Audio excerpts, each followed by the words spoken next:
My name is Tamika Mallory. I grew up in the projects. I was raised by both my parents. Mom and dad have been married over 50 years. They were involved in the movement in all forms, anything that had to do with the Black Power movement.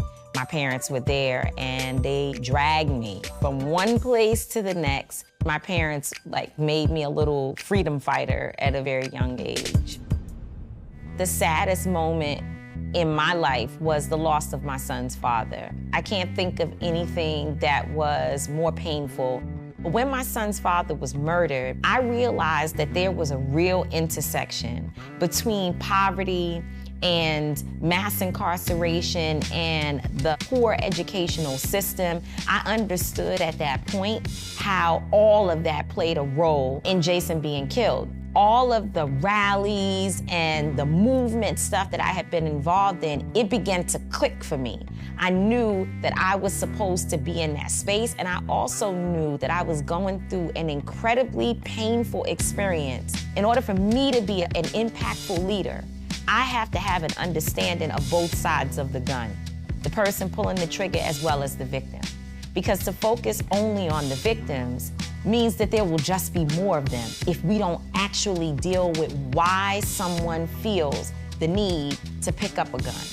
And so I decided to dedicate my life to the incredibly difficult work of understanding the troubled one.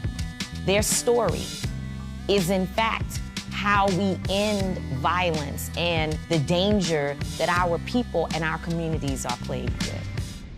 What hurts me most is knowing that Black folks have been fighting for a very, very long time. We need to unify. We need to get on the same page around some things. You can be the one driving home one day. You get pulled over and there goes Sandra Bland ×2. It can happen to any one of us at any moment. And therefore, we must all feel that we're just as much a part of this fight as the last victim, the last hashtag, the last name that we called. My passion is my people. My passion is finding ways to ensure that there's no room where people are meeting where they can ignore our causes. There is no peace without justice. And so justice is my passion.